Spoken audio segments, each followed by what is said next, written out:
وہ بھی باپ تھا، تیسری اور آخری قسط۔ میں نے نسیم کو ٹھونک بجا کر دیکھا تھا، اس کے دوستوں سے بھی اس کے کردار کے متعلق سب کچھ پوچھا تھا، اپنے مخبروں سے بھی بہت کچھ معلوم کیا تھا۔ کسی ایک نے بھی ایسی بات نہیں کہی تھی کہ نسیم بدمعاش یا بد کردار آدمی ہے اور اس کا دوستانہ بدمعاشوں یا مشکوک قسم کے لوگوں کے ساتھ ہے۔ سب نے اسے ایک شریف گھرانے کا فرد کہا تھا۔ رادھا کے ساتھ ناجائز دوستی رکھنے کا مطلب یہ نہیں تھا کہ وہ کوئی واردات بھی کر سکتا تھا۔ ایسی دوستیاں تو بڑے اچھے گھرانوں کے آدمی بھی لگا لیتے تھے۔ میں نے جو یہ رائے دی ہے یہ نسیم کے حق میں جاتی ہے، لیکن میں اتنا کچا نہیں تھا کہ اسے اس واردات سے بری الزمہ قرار دے کر چھوڑ دیتا۔ اس پر میرا شک ابھی قائم تھا۔ ایک بات ذہن میں آئی تھی کہ امرتسر سے یہ معلوم کیا جائے کہ نسیم کی وہاں کی زندگی کیسی گزر رہی ہے۔ ہو سکتا تھا وہ جوا یا ریس کھیلتا ہو، طوائف بازی یا شراب نوشی کرتا ہو اور اسے رقم کی ضرورت رہتی ہو۔ میں یہ کام امرتسر کے کسی تھانے دار سے کروا سکتا تھا، لیکن ابھی مجھے فلور سے انگلیوں کے نشانات کی رپورٹ کا انتظار تھا۔ ویسے بھی ابھی نسیم کو فارغ نہیں کر سکتا تھا، کسی بھی وقت کوئی شہادت آ سکتی تھی۔ میں نے نسیم کو پھر کانسٹیبلوں کے حوالے کر دیا۔ تھانوں میں ایسے نہیں ہوتا تھا کہ ایک ہی واردات کے پیچھے پڑے رہتے، کئی تفتیشیں چل رہی ہوتی تھیں اور تھانے کے اور بھی کام ہوتے تھے۔ عدالتوں میں جو کیس چلتے تھے ان میں گواہی دینے یا گواہوں کو پیش کرنے کے لیے جانا پڑتا تھا۔ پورا دن نکل جاتا تھا۔ 3 دن گزر گئے۔ نسیم منتیں کرتا تھا کہ میں اسے چھوڑ دوں۔ میں اسے کہتا تھا کہ اللہ کا شکر ادا کرے کہ میں نے اسے مہمانوں کی طرح رکھا ہوا ہے، ورنہ تھانے میں مشتبہ کے ساتھ کوئی اور ہی سلوک کیا جاتا ہے جو مشتبہ باقی عمر یاد رکھتا ہے۔ اس وقت یہ سلوک ان مشتبوں کے ساتھ ہو رہا تھا جو جرائم پیشہ یا سزا یافتہ تھے، اور میرا جونیئر سب انسپکٹر اس واردات کے سلسلے میں پوچھ گچھ کر رہا تھا۔ اتنے زیادہ دن گزر گئے تھے لیکن کسی ایک نے بھی اقبال جرم نہیں کیا تھا۔ سب لا علمی کا اظہار کرتے تھے۔ ایک روز ایک پیشہ ور ڈاکو میرے پاس آیا۔ وہ اس قصبے سے تقریباً 5 میل دور ایک گاؤں کا رہنے والا تھا۔ میں نے اپنی کہانیوں میں پہلے بتایا ہے کہ ہمارے وقتوں میں باقاعدہ پیشے ہوا کرتے تھے، جن میں ڈکیتی اور ڈاکہ زنی بھی پیشے تھے۔ ڈاکوؤں کو لوگ جانتے تھے کہ یہ ڈاکو ہیں، لیکن اپنے اپنے گاؤں میں وہ باعزت زندگی بسر کرتے اور دوسروں کی عزت کرتے تھے۔ آج ان ڈاکوؤں کا تصور ہی ختم ہو گیا ہے۔ آج تو جسے دیکھو وہ ڈاکو ہے۔ یہ تو بڑا اچھا موضوع ہے جس پر بات مکمل طور پر اگر نہ کی جائے تو کسی کے پلے کچھ نہیں پڑے گا۔ اس ڈاکو کا نام فرقان علی تھا، لیکن فرقہ کے نام سے مشہور تھا۔ اس کے ساتھ میری بڑی اچھی سلام دعا تھی۔ اس نے بتایا کہ اسے پتہ چلا تھا کہ ایک ہندو ساہوکار کے گھر تجوری ٹوٹی ہے اور خاصا مال نکل گیا ہے۔ اسے یہ بھی معلوم تھا کہ بہت سے مشتبہ تھانے میں بٹھائے ہوئے ہیں۔ وہ اس سلسلے میں میرے ساتھ بات کرنے آیا تھا۔ ملک صاحب، فرقہ نے کہا، آپ نے یہ کیوں سمجھ لیا ہے کہ ڈکیتی کی یہ واردات کسی کی پیشہ ور نہیں کی ہوگی؟ کوئی اور بھی تو یہ واردات کر سکتا ہے۔ اس وقت کے ڈاکو قانون سے بھی کسی حد تک واقف تھے اور پولیس کی تفتیش اور تفتیشی کارروائیوں سے نہایت اچھی طرح واقف تھے۔ وہ بڑے ہی ذہین لوگ ہوا کرتے تھے۔ میں نے ایسا نہیں سوچا کہ اس شخص کو یہ سمجھ کر نظر انداز کر دیتا کہ یہ تو ڈاکو ہے، اسے میری عقل، اتھارٹی اور تجربے تک رسائی ہی نہیں ہو سکتی، بلکہ میں نے چاہا کہ اس شخص کے ساتھ پوری بات کروں اور یہ مجھے اپنا کوئی مشورہ دے یا کوئی نئی بات ہی بتا دے۔ میں نے اسے پوچھا کہ وہ کیا کہنا چاہتا ہے۔ اس نے بتایا کہ امرتسر میں ایک ذرا اونچے درجے کی طوائف کے ساتھ اس کے تعلقات ہیں۔ ظاہر ہے کہ اس طوائف کو مال کھلاتا رہتا ہوگا۔ اس نے بتایا کہ وہ 3-4 روز پہلے امرتسر اس طوائف کے ہاں گیا تو طوائف اس کے لیے باہر نہ نکلی۔ وہ تو اس ڈاکو کا نام سنتے ہی دوڑ کر باہر آ جایا کرتی تھی، لیکن اس روز طوائف نے اندر سے پیغام بھیج دیا کہ اس کے پاس مہمان آئے ہوئے ہیں، اس لیے فرقہ دوسرے کمرے میں انتظار کر لے۔ فرقہ نے اس میں اپنی توہین سمجھی۔ وہ طوائف کے انتظار میں بیٹھ تو گیا لیکن غصے سے بھرا ہوا تھا۔ یہ کوئی عام قسم کی طوائف نہیں تھی بلکہ اس درجے سے تعلق رکھتی تھی جس درجے کی طوائفوں نے 2-4 مستقل گاہک بنا رکھے ہوتے تھے۔ ہر کوئی ان تک ذرا مشکل سے ہی پہنچ سکتا تھا۔ مشکل یہ کہ یہ بہت مہنگی ہوتی تھیں، کوئی امیر زادہ ہی انہیں پوری اجرت ادا کر سکتا تھا۔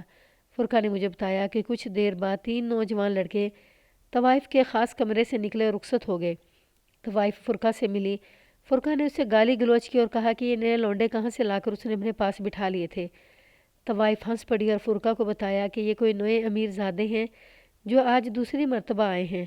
فرقہ کے بیان کے مطابق طوائف نے اسے بتایا کہ 4-5 روز پہلے یہ 3 لڑکے آئے تو طوائف نے انہیں ٹالنے کی کوشش کی، لیکن انہوں نے کہا کہ وہ بازار میں بیٹھی ہوئی گھٹیا سی طوائفوں کے گاہک نہیں اور وہ نہ ہی اس بازار میں کبھی آئے ہیں۔ وہ کسی بڑی ہی اچھی اور اچھے دردے کی طوائف کی تلاش میں تھے، پھر بھی طوائف نے انہیں طبیعت ٹھیک نہ ہونے کا بہانہ کر کے ٹالنے کی کوشش کی تو ایک لڑکے نے جیب سے سونے کی ایک وزنی انگوٹھی نکالی اور طوائف کا ہاتھ پکڑ اس کی انگلی میں ڈال دی۔ دوسرے نے سونے کے جھمکوں کی ایک جوڑی نکالی اور طوائف کو پیش کی اور تیسرے نے سونے کی ایک زنجیر نکال کر طوائف کے گلے میں ڈال دی۔ ان میں سے ایک نے کہا کہ یہ زیورات اپنے کسی آدمی کو دے کر کسی سنار کے پاس بھیج دے اور وہ بتائے یہ خالص سونے کے ہیں یا نکلی ہیں۔ طوائف نے ایسے ہی کیا اور اس نے سوچا کہ یہ چھوکرے سے ہیں، نکلی چیزیں ہی نہ اٹھا لائے ہوں۔ اس نے تینوں چیزیں اپنے ایک آدمی کو دے کر سنار کی طرف بھیج دیا اور لڑکوں کو باتوں میں لگا لیا۔ لڑکوں نے طوائف کو اتنے پیسے پیش کیے جو کوئی امیر زیادہ ہی پیش کر سکتا تھا۔ وہ آخر طوائف تھی، اتنے زیادہ پیسے چھوڑنا نہیں چاہتی تھی، اس نے پیسے لے لیے۔ کچھ دیر بعد طوائف کا ایک آدمی آیا اور اس نے طوائف کو بتایا کہ یہ خالص سونے کے زیورات ہیں۔ طوائف نے دیکھا کہ لڑکے اچھے خاصے بے وقوف ہیں اور بڑے اچھے اوچھے بھی ہیں۔ اس نے سوچا کہ انہیں اپنے مٹھی میں ہی رکھے۔ لڑکوں کو اس نے بڑا خوش کر کے رخصت کیا۔ یہ کچھ دن پہلے کی بات ہے، اب یہی لڑکے پھر آئے ہوئے تھے کہ فرقہ آ گیا۔ طوائف نے پہلی ملاقات میں ان سے نام پوچھ لیے اور یہ بھی کہا کہ وہ کہاں کے رہنے والے ہیں۔ لڑکوں نے اس قصبے کا نام لیا تھا جس کی کہانی میں سنا رہا ہوں۔ طوائف فرقے کو ہنس ہنس کر ان لڑکوں کی باتیں سنا رہی تھی۔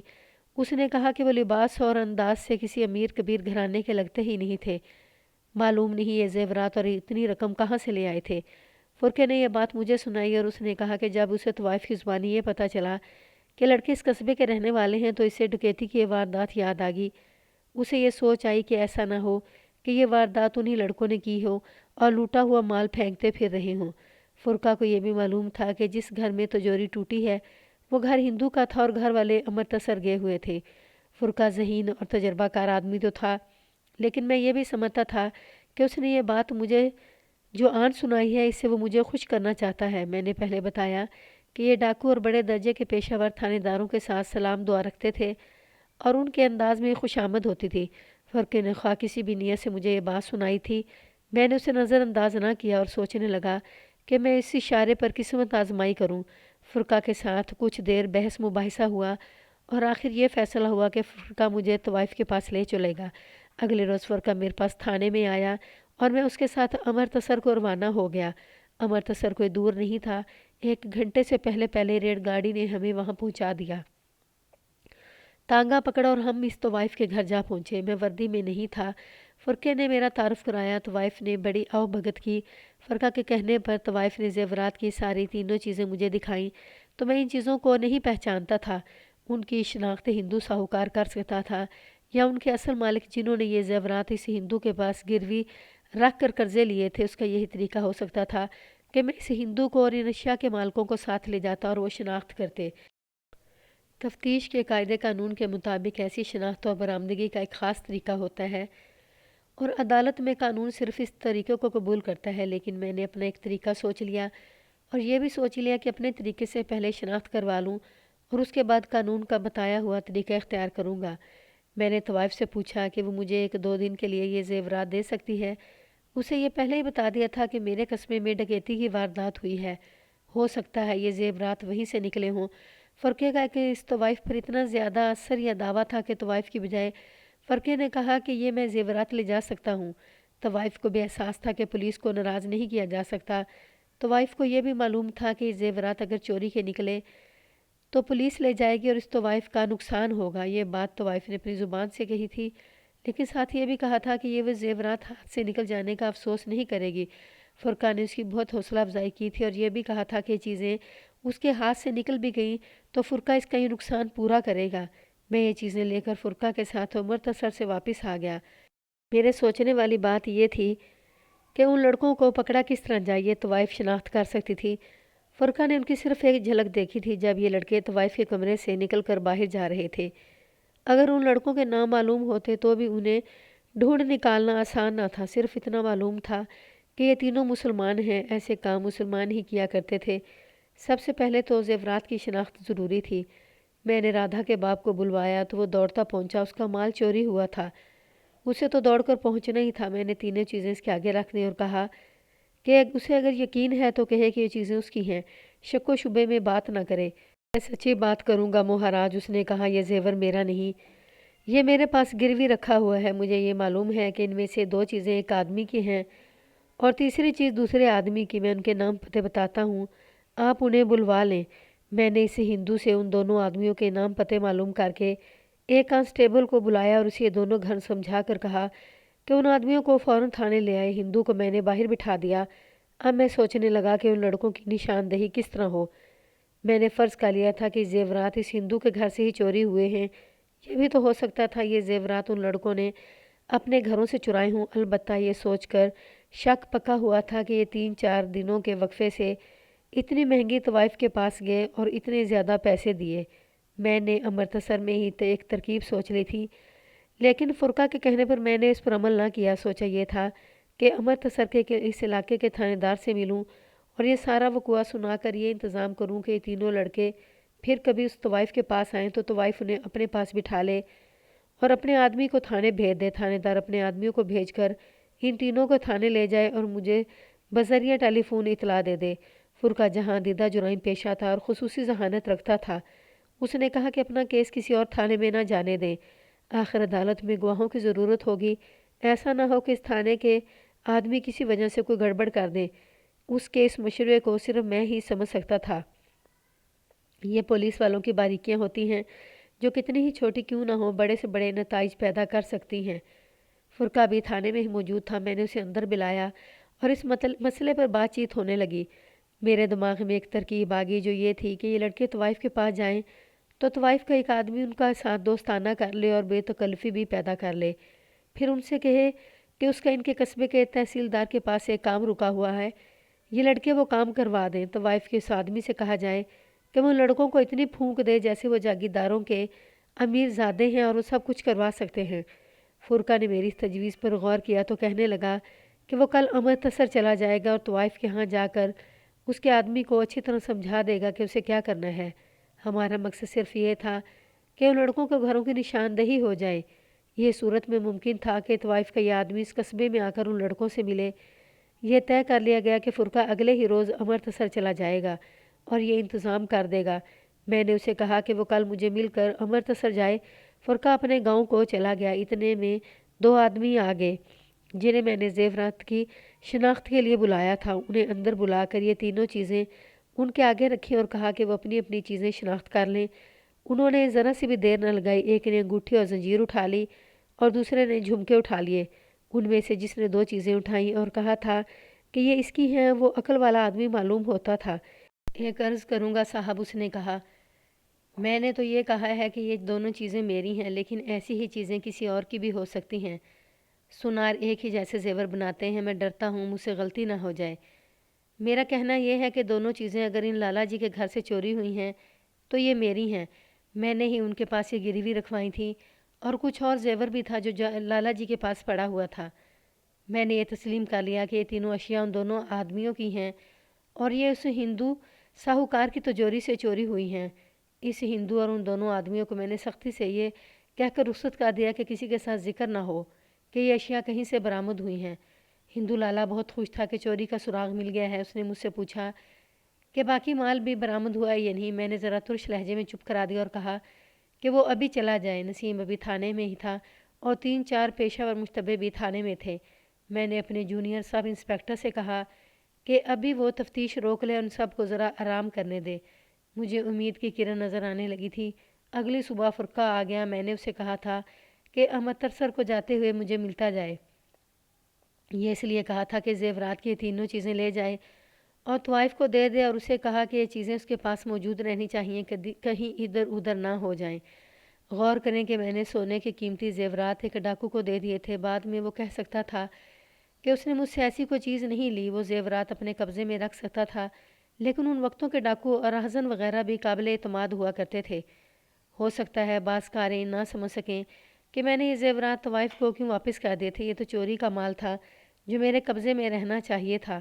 زیورات طوائف کو واپس کرنے کی وجہ یہ تھی کہ قانون شہادت کے مطابق مال ملزم کی نشاندہی پر اس جگہ سے برآمد کرایا جاتا ہے جہاں اس نے چھپا کر رکھا ہوتا ہے یا کسی کو دیا ہوتا ہے۔ اس قانون کے مطابق میں نے چوری کا یہ مال طوائف کے گھر سے برآمد کروانا تھا اور پھر عدالت میں طوائف کا بیان دلوانا تھا کہ اسے زیورات ان ملزموں نے دیے تھے۔ فرقہ یہ چیزیں لے کر چلا گیا۔ میں اس انتظار میں تھا کہ طوائف کا آدمی مجھے ان لڑکوں کے نام اور گھر بتائے گا۔ میں نے اس پہلو پر بھی غور کیا کہ یہ ضروری نہیں کہ لڑکے پھر کبھی اس طوائف کے پاس جائیں گے، وہ کسی بھی اور طوائف کے پاس جا سکتے تھے۔ یہ سوچ کر مجھے کچھ پریشانی لگنے لگی۔ میں نے دوسرے طریقے سے سوچنا شروع کر دیا۔ فرقہ اگلے روز امرتسر سے واپس آیا اور مجھے بتایا کہ وہ زیورات طوائف کو واپس کر آیا ہے اور اسے اس کے آدمی کو اپنی ضرورت کے مطابق تیار کر آیا ہے۔ 3 یا 4 دن گزرے ہوں گے کہ 2-2:30 بجے طوائف کا آدمی میرے پاس آ گیا۔ اس نے بتایا کہ وہ ان تینوں لڑکے میں سے ایک لڑکے کے گھر سے ہو کر آیا ہے۔ اس نے بتایا کہ یہ لڑکے 1 روز پہلے اس طوائف کے پاس گئے تھے۔ انہوں نے طوائف کو کھل کر بے درخت پیسے دیے۔ طوائف کے اس آدمی نے ان تینوں کو اپنے پاس بٹھایا اور اس طرح بات کی جیسے وہ ان سے بہت مرعوب ہوا ہے۔ میں نے ان کی خاطر مدارت کی اور انہیں ایسی ہوا دی جیسے وہ بڑے ہی اونچے اور امیر کبیر خاندانوں کے امیر زادے ہوں۔ اس نے کہا کہ ان کا اتنا اثر و رسوخ ہوگا کہ وہ اس کے کام کروا دیں گے۔ اس شخص نے مجھے بتایا کہ لڑکے پھونک میں آ گئے اور اسے کہا کہ وہ کسی دن ان کے ہاں آ جائے۔ انہوں نے صرف ایک لڑکے کا ایڈریس دیا اور کہا کہ وہ اس کے گھر پہنچ جائے اور پھر دیکھیں گے کہ اس کا کام کس طرح کروانا ہے۔ مجھے تو ڈر تھا کہ طوائف کا یہ آدمی ان پر یہ ظاہر کرے گا کہ وہ امیر زادے ہیں تو یہ لڑکے اسے اپنے گھروں کے ایڈریس نہیں بتائیں گے کہ ان کی اصلیت بے نقاب ہو جائے گی۔ لیکن اس شخص کی باتوں سے معلوم ہوتا تھا کہ لڑکے بہت ہی چھوٹے ذہن والے تھے اور وہ یہ کہنے میں اپنی توہین سمجھتے تھے کہ ان کا کوئی اثر و رسوخ نہیں، نہ ہی وہ امیر کبیر والدین کے بیٹے ہیں۔ طوائف کا یہ آدمی اگلے ہی روز اس قصبے میں پہنچ گیا اور گلی محلہ پوچھ کر اس لڑکے کے گھر تک جا پہنچا۔ میرا خیال ہے کہ یہ لڑکے اس لیے بھی بہت خوش ہوں گے کہ اتنی خوبصورت طوائف کا دلال ان کا دوست بن گیا ہے۔ وہ کسی کی منت سماجت کر کے تحصیل کے دفتر میں اس کا کام کروا دیں گے اور پھر یہ طوائف ان سے اتنے زیادہ پیسے نہیں لیا کرے گی۔ یہ آدمی اس لڑکے کے گھر گیا تو لڑکا اسے مل گیا۔ لڑکے نے اسے گھر میں بٹھانے کی بجائے چھوٹے سے ایک ہوٹل میں جا بٹھایا اور اس کی خاطر تواضع کی۔ اس دوران اس آدمی نے جھوٹ موٹ اپنا ایک مسئلہ بیان کر دیا اور کہا کہ کاغذات تحصیلدار کے آفس میں ہیں۔ لڑکے نے اسے کہا کہ وہ معلوم کرے گا یہ کاغذات کس کے پاس ہیں اور پھر وہ اپنا اثر و رسوخ استعمال کر کے کام کروا دے گا۔ لڑکے نے اسے یہ بھی کہا کہ وہ واپس امرتسر چلا جائے اور لڑکا خود امرتسر آ کر اسے بتائے گا کہ کام ہو گیا یا نہ ہونے کی کیا وجہ ہے۔ یہ آدمی اس لڑکے سے رخصت ہو کر میرے پاس آ گیا اور لڑکے کا نام اور گھر کا پتہ دے دیا۔ میں نے اس آدمی کو رخصت کر دیا اور اس کا بہت شکریہ ادا کیا۔ میں نے ایک ہیڈ کانسٹیبل کو بلا کر اس لڑکے کا گھر سمجھایا اور کہا کہ اسے اپنے ساتھ لے آئے۔ کچھ زیادہ دیر نہیں گزری تھی کہ 21-22 سال کی عمر کا ایک لڑکا ہیڈ کانسٹیبل کے ساتھ میرے دفتر میں داخل ہوا۔ ہیڈ کانسٹیبل اسے میرے پاس چھوڑ کر چلا گیا۔ لڑکے کی یہ حالت تھی جیسے وہ گر پڑے گا۔ اس کے چہرے کا رنگ گھبراہٹ اور خوف سے لاش جیسا ہو گیا تھا۔ میں نے اسے بیٹھنے کو نہ کہا بلکہ نظریں اس کی آنکھوں میں ڈالے رکھیں۔ اب تو صاف نظر آتا تھا کہ اس کا سارا وجود کانپ رہا ہے۔ میں نے اس ڈر سے کہ بے ہوش ہی نہ ہو جائے اسے بیٹھنے کو کہا اور نظریں میرے چہرے پر گاڑے اسی طرح ڈرتے ڈرتے آہستہ آہستہ کرسی پر بیٹھا جیسے اس کرسی میں بجلی کی کرنٹ آ رہی ہو۔ اتنا ڈرتے کیوں ہو؟ میں نے کہا۔ میں تم سے 1-2 باتیں پوچھوں گا، وہ سچ سچ بتا دینا اور میں تمہیں گھر بھیج دوں گا۔ مجھ سے نہ ڈرو، بھول جاؤ کہ میں تھانے دار ہوں، میں تمہیں اپنا چھوٹا بھائی سمجھتا ہوں۔ اس کے چہرے پر دہشت زدگی کے آثار اور زیادہ گہرے ہو گئے۔ اگر وہ اس واردات میں ملوث نہ ہوتا تو میری اتنی سی بات پر اس کا اعصابی تناؤ بہت کم ہو جاتا، لیکن وہ تو اور ہی زیادہ ڈر گیا۔ کیا کام کرتے ہو؟ میں نے پوچھا۔ گھر میں ہی رہتا ہوں، اس نے جواب دیا۔ 10 جماعتیں پاس ہوں، نوکری نہیں ملتی۔ تمہارا باپ کیا کرتا ہے؟ میں نے پوچھا۔ اسکول ٹیچر ہے، اس نے جواب دیا، مسلم ہائی اسکول میں 5ویں اور 6ٹھی جماعتوں کو اردو اور تاریخ پڑھاتا ہے۔ امرتسر طوائف کے پاس جانے کے لیے اتنی رقم کہاں سے لاتے ہو؟ میں نے پوچھا اور ساتھ ہی کہا اگر تم نے کہا کہ تم اس طوائف کے پاس کبھی نہیں گئے تو پھر پچھلے کمرے میں الٹا لٹکا دوں گا اور جب تک سچ نہیں بولو گے چھت سے ہی لٹکا رہنے دوں گا۔ اب تو مجھے یقین ہونے لگا کہ یہ بے ہوش ہو جائے گا۔ میں نے اپنا رویہ اور لب و لہجہ نرم کر لیا، اسے پیار سے سمجھایا کہ وہ دل سے سب خوف اتار دے اور میرے ساتھ صحیح بات کرے۔ پھر میں اس پر کوئی حرف نہیں آنے دوں گا اور کسی کو پتہ ہی نہیں چلنے دوں گا کہ اسے تھانے بلایا گیا تھا۔ بولو، میں نے کہا، میرے سوال کا جواب دو اور دلیری سے کہو کہ تم اس طوائف کے پاس جاتے رہے ہو۔ اس نے اقرار میں سر ہلایا اور اس کے ہونٹ کانپے، لیکن اس کی زبان سے کوئی لفظ نہ نکلا۔ میں نے کہا کہ وہ طوائف کے ہاں جاتا ہے، یہ بتا دے کہ اتنے پیسے کہاں سے لاتا ہے۔ پیسے جمع کیے ہوئے تھے، اس نے کہا، اب ختم ہو گئے ہیں۔ اب نہیں جاؤں گا۔ میں پوری تفصیل سے نہیں سناؤں گا، مختصر بات یہ ہوئی کہ وہ میرے کسی بھی سوال کا تسلی بخش جواب نہیں دے رہا تھا، ہر بات ادھوری کرتا تھا۔ پولیس کے پاس بڑا سیدھا اور چھوٹا راستہ ہوتا ہے جسے تشدد یا تھرڈ ڈگری کہا جاتا ہے، لیکن میں کم از کم اس دبلے پتلے سے لڑکے پر یہ ظلم کرنے سے گریز کر رہا تھا۔ میں یہ سمجھ گیا تھا کہ اس واردات کے ساتھ اس لڑکے کا گہرا تعلق ہے جو یہ مجھ سے چھپا رہا ہے۔ میں آخر اس کے اس انداز اور رویے سے تنگ آ گیا اور سوچا کہ اسے اپنا ہاتھ دکھا ہی دوں۔ میں اٹھنے ہی لگا تھا کہ ایک معزز آدمی میرے دفتر میں داخل ہوا۔ اس کی عمر 50 سال سے کچھ کم ہی ہوگی۔ اس کی چھوٹی چھوٹی تراشی ہوئی داڑھی تھی، سر پر سفید پگڑی تھی جو نہایت معمولی سے کلہے پر لپٹی ہوئی تھی۔ کپڑے بالکل معمولی سے تھے لیکن صاف ستھرے۔ اس کے ہاتھ میں کپڑے کی ایک چھوٹی سی پوٹلی تھی۔ اس نے میرے دفتر میں داخل ہوتے ہی ماتھے پر ہاتھ رکھ کر السلام علیکم کہی اور پوٹلی میرے آگے رکھ دی۔ میں نے احترام سے اسے پوچھا کہ وہ کون ہے اور یہ کیا ہے۔ اسے کرسی پر بیٹھنے کو کہا اور وہ بیٹھ گیا۔ جناب ملک صاحب، اس شخص نے کہا، یہ میرا بیٹا ہے۔ گھر آیا تو میری بیوی نے مجھے بتایا کہ اسے ایک پولیس حوالدار تھانے لے گیا ہے۔ میں نے سوچا کہ اسے بلا وجہ تھانے نہیں بلایا گیا، کوئی نہ کوئی وجہ ہوگی۔ یہ تو مجھے دھڑکا ہی لگا رہتا تھا کہ میرا یہ بیٹا کوئی رنگ دکھا کر ہی رہے گا۔ اس کے متعلق آپ نے کیوں سوچا تھا؟ میں نے پوچھا۔ بدبخت آوارہ ہو گیا ہے، اس نے کہا، غلط سوسائٹی میں چلا گیا۔ میں اسے ٹیچنگ لائن میں لے جا رہا تھا لیکن یہ ایسا ہڈ حرام نکلا کہ کسی لائن پر آتے ہی نہیں، آوارگی میں خوش رہتا ہے۔ میں کچھ حیران سا ہو رہا تھا کہ یہ بھی باپ ہے جو عام باپوں کی طرح نہیں کہہ رہا کہ اس کے بیٹے کو تھانے کیوں بلایا گیا۔ یہ تو بڑا شریف لڑکا ہے، صوم و صلات کا پابند ہے اور یہ تو اللہ کی گائے ہے۔ اس وقت کے لوگوں کا کردار کچھ اور تھا۔ یہ معزز آدمی اپنے بیٹے کی وکالت نہیں کر رہا تھا۔ یہ کیا ہے؟ میں نے وہ پوٹلی اپنی طرف سرکاتے ہوئے جو اس نے میرے سامنے رکھی تھی پوچھا۔ اس میں کیا ہے؟ کھول کر دیکھیں، اس نے جواب دیا۔ میں نے پوٹلی کھولی تو اس میں زیورات کی 3-4 چیزیں تھیں۔ 10-10 کے نوٹوں کے 2 بنڈل تھے، 5 روپے کے بھی بہت سے نوٹ تھے، روپوں کے سکوں کی ایک چھوٹی سی تھیلی تھی۔ مختصر یہ کہ اچھا خاصا مال تھا۔ میں نے اسکول ماسٹر کی طرف دیکھا اور پوچھا، کچھ بھی نہیں؟ اسکول ماسٹر نے بتایا کہ جب اسے بیوی سے پتہ چلا کہ اس کے بیٹے کو ایک پولیس حوالدار تھانے لے گیا ہے تو ماسٹر یہ سوچنے بیٹھ گیا کہ وجہ کیا ہو سکتی ہے۔ تھانے کسی کو بلا وجہ نہیں بلایا جاتا۔ بیوی نے اسے بتایا کہ وہ بہت دنوں سے دیکھ رہی ہے کہ یہ لڑکا بھوسے والی کوٹھڑی میں جاتا اور نہ جانے وہاں کیا کرتا اور پھر باہر نکل جاتا ہے۔ ماسٹر نے بتایا کہ وہ یہ تو دیکھ رہا تھا کہ وہ 2-4 مرتبہ لڑکا صبح نکلا اور شام کو واپس آیا۔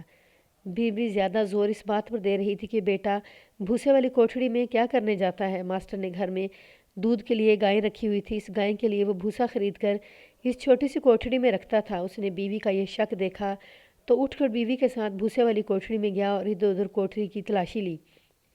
ماسٹر نے اسے بتایا کہ اسے یہ شک ہوا کہ لڑکے نے جوئے میں پیسے جیتے ہوں گے اور وہ اس کوٹھڑی میں چھپا کر رکھے ہوں گے۔ ایک کونے میں چھوٹی سی ٹوٹی پھوٹی ایک ٹوکری رکھی تھی۔ ماسٹر نے ٹوکری ہٹائی تو وہاں سے کوٹھڑی کا کچا فرش کچھ نرم نرم سا لگا۔ ماسٹر نے ہاتھ سے وہ جگہ محسوس کی تو وہاں سے جگہ کھودی ہوئی تھی، وہاں سے یہ پوٹلی برآمد ہوئی۔ ماسٹر نے کہا، یہ چوری کا مال ہے اور اسی لیے اس لڑکے کو تھانے بلوایا گیا ہے۔ ماسٹر نے پوٹلی اٹھائی اور تھانے آن پہنچا۔ یہ مال میرا نہیں ملک صاحب، اس معزز اسکول ماسٹر نے مجھ سے کہا۔ اگر آپ نے اس مال کی وجہ سے تھانے بلایا ہے تو یہ رہا مال اور بیٹا پہلے ہی آپ کے پاس ہے۔ میں سمجھوں گا کہ میرے لیے یہ بیٹا مر گیا۔ میں اپنے گھر میں چوری کا مال برداشت نہیں کر سکتا، نہ اس بیٹے کی موجودگی گھر میں برداشت کر سکتا ہوں۔ جو چور ہے، میں بچوں کو تعلیم دیتا ہوں اور انہیں اخلاقیات کے سبق دیتا ہوں، لیکن اپنے بیٹے کا یہ حال ہے۔ یہ زیورات اور جو رقم میں نے آپ کے آگے رکھی ہے، یہ مال میرا نہیں۔ وہ اٹھا اور سلام کر کے باہر کو چل پڑا۔ میں نے اسے روک لیا، اس کی آنکھوں میں آنسو آ گئے۔ میں اسے اپنے ایک بازو میں لپیٹ کر بڑے احترام اور پیار سے باہر لے گیا۔ اس شخص نے مجھے اس قدر متاثر کر دیا تھا کہ میں نے اس کی مدد کرنے کا پکا ارادہ کر لیا۔ برآمدے میں لے جا کر اسے کہا کہ میں اس کے بیٹے کو بچانے کی پوری کوشش کروں گا اور پھر اسے اتنا ڈرا دوں گا کہ یہ صحیح راستے پر آ جائے گا۔ اس طرح اسے تسلی اور دلاسے دے کر رخصت کر دیا۔ میں اپنے کمرے میں آیا، اس لڑکے کو ایک ہی سانس میں جتنی گالیاں دے سکتا تھا دے کر کہا کہ وہ اس عظیم باپ کا بیٹا ہو کر اس راستے پر جا رہا ہے۔ پھر اسے کہا کہ وہ اقبالی بیان دے دے، اپنے ساتھیوں کو پکڑوا دے اور اسے میں وعدہ معاف گواہ بنا کر سزا سے بچا لوں گا۔ اسے اچھی طرح سمجھایا کہ وعدہ معاف گواہ کیا ہوتا ہے اور اسے کس طرح معافی ملتی ہے۔ اس نے روتے ہوئے اقبالی بیان دینے پر رضامندی کا اظہار کر دیا۔ میں نے اس کی رہنمائی کی، وہ بولتا رہا، میں اسے لقمے دیتا رہا، کچھ سوال پوچھتا رہا اور وہ اس طرح اس کا بیان مکمل ہو گیا۔ اس نے اپنے تمام دوستوں کے نام بتائے۔ یہ اس نے بیان کے آغاز میں ہی بتا دیے تھے اور میں نے ایک ہیڈ کانسٹیبل کو ایک کانسٹیبل کے ساتھ اڑا دیا تھا کہ ان دونوں کو تھانے لے آئے۔ اس لڑکے کا بیان جاری تھا جب دونوں لڑکے آ گئے۔ کانسٹیبل نے بتایا کہ دونوں لڑکے گھروں میں نہیں تھے، ان کے محلے میں سب کو پتہ چل گیا تھا کہ اسکول ماسٹر کے بیٹے کو تھانے لے گئے ہیں۔ یہ دونوں لڑکے غالباً یہ سنتے ہی غائب ہو گئے تھے۔ ہیڈ کانسٹیبل بڑا تیز اور ہوشیار آدمی تھا۔ اس نے ایسا نہ کیا کہ تھانے میں آ کر مجھے بتاتا کہ لڑکے نہیں ملے۔ اس نے انہیں ادھر ادھر ڈھونڈنا شروع کر دیا۔ اس تلاش میں ہیڈ کانسٹیبل کو کسی نے بتایا کہ یہ دونوں لڑکے ریلوے اسٹیشن پر دیکھے گئے ہیں۔ ہیڈ کانسٹیبل سمجھ گیا کہ لڑکے فرار کی کوشش میں ہیں۔ اس وقت کوئی ریل گاڑی نہیں گزرتی تھی۔ لاری اڈے پر کوئی لاری بھی تیار نہیں تھی۔ زمانے میں آج کل کی طرح بسیں زیادہ نہیں تھیں۔ ایک لاری تیار ہوتی تو چلتی تھی۔ ہیڈ کانسٹیبل ریلوے اسٹیشن گیا۔ چھوٹا سا اسٹیشن ویران پڑا تھا۔ ہیڈ کانسٹیبل کو دونوں لڑکے ایک جگہ چھپے ہوئے مل گئے اور وہ انہیں تھانے لے آیا۔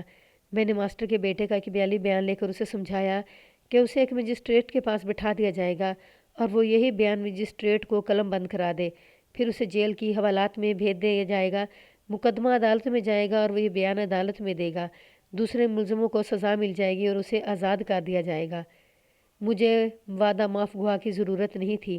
میں اس کے بغیر ہی تینوں ملزموں پر الزام ثابت کر کے سزا دلوا سکتا تھا۔ ویسے بھی میں وعدہ معاف گواہ کے ہمیشہ خلاف رہا ہوں۔ اس کا مطلب یہ ہوتا ہے کہ ایک شخص جرم میں پوری طرح شامل ہوتا ہے اور وہ اپنے ساتھیوں کے خلاف بیان دے کر سزا سے بچ جاتا ہے۔ میں کہتا ہوں کہ جس نے جرم کیا ہے اسے پوری سزا ملنی چاہیے۔ تھانے دار اگر محنت کریں تو وعدہ معاف گواہ کے بغیر ہی ملزموں کو سزا دلوا سکتے ہیں۔ میں نے اس لڑکے کو صرف اس لیے وعدہ معاف گواہ بنایا تھا کہ اس کے باپ نے جس دیانتداری کا مظاہرہ کیا اور میرا مسئلہ حل کر دیا تھا، میں اسے انعام دینا چاہتا تھا۔ اس سے بڑا انعام اور کیا ہو سکتا تھا کہ اس کا بیٹا 4-5 سال کے لیے جیل میں بند ہونے سے بچ جائے۔ ایسے نوعمر لڑکے جیل میں پکے مجرم بن کر نکلا کرتے ہیں۔ اس لڑکے کو سمجھا بجھا کر اور تسلیاں دلاسے دے کر حوالات میں بند کر دیا۔ بات آگے چلنے سے پہلے آپ سننا چاہیں گے کہ اس لڑکے نے کیا بیان دیا تھا۔ یہ تینوں لڑکے آوارگی اور بدی کے راستے پر چل پڑے تھے۔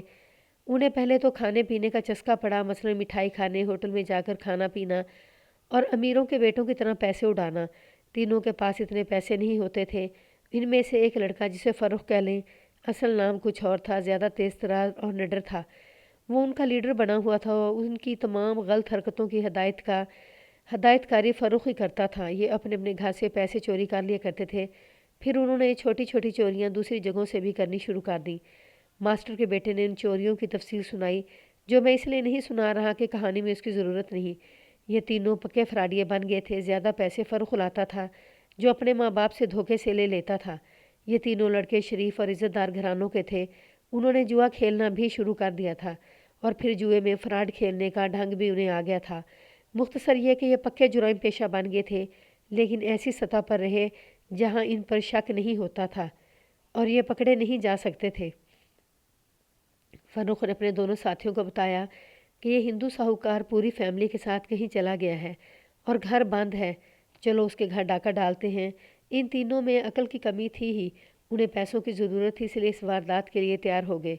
فرخ نے باہر کا تالا دیکھا، اس کے گھر میں ایسا ہی تالا تھا۔ اس نے اس کی چابی لے لی، ایک مضبوط تار بھی لے لی اور ہتھوڑی بھی لے لی۔ اگر اس ہندو کے گھر کے تالے صحیح ہوتے تو یہ لڑکے اور تالے توڑ لیتے، لیکن تجوری کبھی نہ کھول سکتے۔ اللہ کے حکم سے اس واردات نے ہونا تھا، اس لیے حالات ان لڑکوں کے حق میں ہو گئے۔ باہر کا تالا فرخ کی چابی سے کھل گیا، اندر بڑے کمرے کا تالا تار ڈالنے اور ہتھوڑی کے 2-3 ضربے لگانے سے ٹوٹ گیا اور تجوری کے تالے کے اندر تار 2-3 بار گھمائی تو تجوری کا دروازہ کھل گیا۔ لڑکوں نے مال سمیٹا اور نکل آئے۔ انہوں نے یہ واردات آدھی رات کے وقت کی تھی۔ اپنے گھروں کو جانے سے پہلے وہ کھیتوں کی طرف نکل گئے اور ایک جگہ بیٹھ کر زیورات اور رقم آپس میں تقسیم کر لی۔ میں حیران تھا کہ باہر کا تالا صحیح طریقے سے بند تھا، پھر ملزم کس راستے سے اندر گئے۔ یہ فرخ کا کمال تھا، اس کی چابی سے تالا کھل گیا تھا۔ واردات کر کے باہر نکلے تو فرخ نے سوچا کہ یہ تالا بند کر دیا جائے تاکہ باہر سے کسی کو پتہ نہ چلے کہ تالا کھلا ہوا ہے۔ چنانچہ اس نے اپنی چابی سے تالا بند کر دیا۔ لڑکوں نے اپنے اپنے حصے کا مال اپنے اپنے گھر میں چھپا لیا اور یہ پھر تینوں امیر زادے بن گئے۔ سب سے پہلے تو انہوں نے امرتسر کی سیر کا پروگرام بنایا۔ اور وہاں گئے۔ چونکہ ان کے ذہنوں میں بدی کے سوا کچھ بھی نہیں تھا، اس لیے طوائفوں کے بازار میں چلے گئے۔ ایک پان سگریٹ والے کی دکان سے انہوں نے بوتلیں پی اور پان لیے۔ فرخ ان کا لیڈر تھا۔ اس نے اس دکاندار سے پوچھا کہ یہاں سب سے اچھی طوائف کون سی ہے؟ دکاندار نے انہیں اس طوائف کے گھر کا راستہ بتا دیا جس طوائف کا میں اوپر ذکر کرتا آیا ہوں۔ وہ اس کے ہاں جا پہنچے۔ انہوں نے طوائف بازی کا پروگرام امرتسر جانے سے پہلے ہی بنا لیا تھا۔ فرخ نے اپنے دوستوں سے کہا کہ کسی بہترین اور سب سے اونچی طوائف کے پاس جائیں گے اور اسے خوش کرنے کے لیے پیسوں کے علاوہ تحفے بھی دیں گے۔ یہ سوچنے لگے کہ تحفے کیا دیں، تو ماسٹر کے بیٹے نے کہا کہ زیور کی ایک ایک آئٹم دے دیتے ہیں۔ سب اس پر متفق ہو گئے اور زیور کی ایک ایک آئٹم اپنی جیبوں میں ڈال لی۔ میں نے فرخ کا بیان لیتے ہوئے اسے دلی افسوس سے کہا کہ اتنا ذہین اور اچھا لڑکا ہونے کے باوجود وہ اپنی زندگی برباد کر رہا ہے۔ اس کے آنسو نکل آئے اور اس نے کہا اسے عیاش اور فضول خرچ بنانے والے اس کے والدین ہیں۔ اپنے والدین کے متعلق اس نے بتایا کہ وہ بھی کھانے پینے کے فضول خرچی کے اور دوسروں پر یہ ظاہر کرنے کے عادی ہیں کہ وہ بڑے امیر لوگ ہیں۔ فرخ نے اپنے متعلق اور اپنے والدین کے متعلق تو بہت کچھ بتایا، لیکن صحیح بات ان کے محلے کے ایک معزز آدمی نے بتائی تھی جو تھانے مجھ سے ملنے آتا رہا تھا۔ اس نے بتایا تھا کہ فرخ کی ماں چھوٹے سے گھرانے کی لڑکی تھی اور اس کی شادی مالی لحاظ سے ایک اچھے گھرانے میں ہوگی۔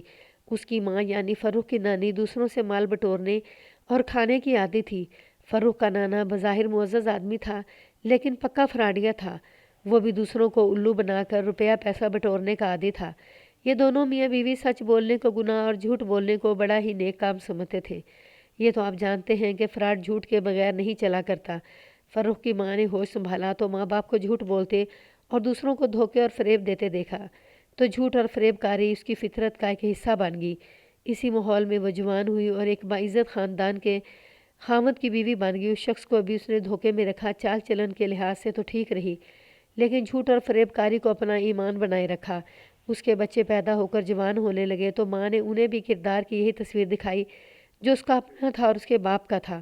فرخ کی ماں اور اس کے باپ میں بھی سب سے بڑی خرابی یہ تھی کہ اپنے آپ کو امیر کبیر کہلانے میں دلی تسکین محسوس کرتے تھے۔